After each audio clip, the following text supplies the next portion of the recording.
ರಾಜ್ಯದ ಜನರ ಮೇಲೆ ಗ್ಯಾರಂಟಿ ಎಫೆಕ್ಟ್ ಎಷ್ಟರ ಮಟ್ಟಿಗೆ ತಡ್ತಾ ಇದೆ ಅಂತಂದ್ರೆ ದಿನಕ್ಕೊಂದು ರೀತಿಯಾದಂತಹ ನಿರ್ಧಾರವನ್ನು ಕೈಗೊಳ್ತಾ ಇದೆ ರಾಜ್ಯ ಸರ್ಕಾರ. ರಾಜ್ಯದಲ್ಲಿ BPL cut cut cut guarantee news break ಮಾಡಿದ್ದಂತಹ ಸುದ್ದಿ.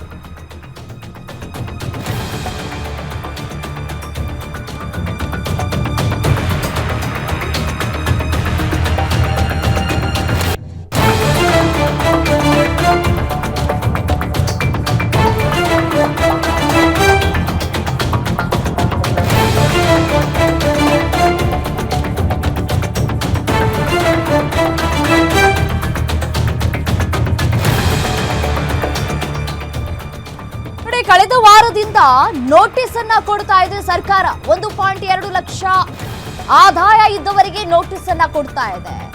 ಈಗ ಎರಡನೇ ರೌಂಡ್ ಶುರು ಮಾಡಿದೆ ರಾಜ್ಯ ಸರ್ಕಾರ. ದ್ವಿಚಕ್ರ ವಾಹನ, 4 ಚಕ್ರ ವಾಹನ ಇರೋರಿಗೆ ನೋಟಿಸ್ ಜಾರಿ ಆಗ್ತಾ ಇದೆ. ಮನೆಯಲ್ಲಿ ಬೈಕ್, ಕಾರ್ ಇದ್ರೂ ಬರುತ್ತೆ ನೋಟಿಸ್. ಬೆಂಗಳೂರಿನಲ್ಲಿ ಈಗಾಗಲೇ ಕಾರು ಇರೋರಿಗೆ ನೋಟಿಸ್ ಜಾರಿ ಆಗ್ತಾ ಇದೆ. ಹಾಗಿದ್ರೆ ಬರೀ ಸೈಕಲ್ ಇಟ್ಕೊಂಡು ಓಡಾಡ್ಬೇಕಷ್ಟೇ.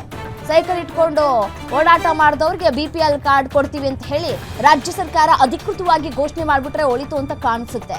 ಒಂದು ಬೈಕ್ ಅನ್ನ ಇಟ್ಕೊಂಡವ್ರಿಗೂ ಕೂಡ ನೋಟಿಸ್ ಕೊಡ್ತಾ ಇದೆ ಅಂತಂದ್ರೆ ಎಷ್ಟರ ಮಟ್ಟಿಗೆ ನಾವು ಯೋಚನೆ ಮಾಡಬೇಕು ಹೇಳಿ.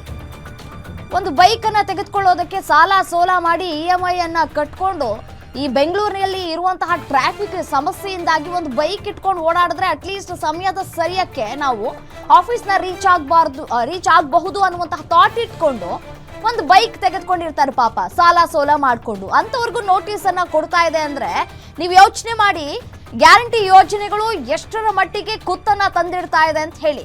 ಒಂದ್ ಕಡೆ ಸರ್ಕಾರದ ಬೊಕ್ಕಸಕ್ಕೆ ನಷ್ಟ ಉಂಟು ಮಾಡ್ತಾ ಇದೆ, ಅದನ್ನ ಸರಿದೂಗಿಸಬೇಕು, ಅದನ್ನ ಬ್ಯಾಲೆನ್ಸ್ಡ್ ಆಗಿ ನಾವು ಮೇಂಟೈನ್ ಮಾಡಬೇಕು ಅನ್ನುವಂತಹ ನಿಟ್ಟಿನಲ್ಲಿ ಒಂದೊಂದೇ ಕಟ್ ಮಾಡುವಂತಹ ಕೆಲಸಕ್ಕೆ ಮುಂದಾಗ್ತಾ ಇದೆ ರಾಜ್ಯ ಸರ್ಕಾರ.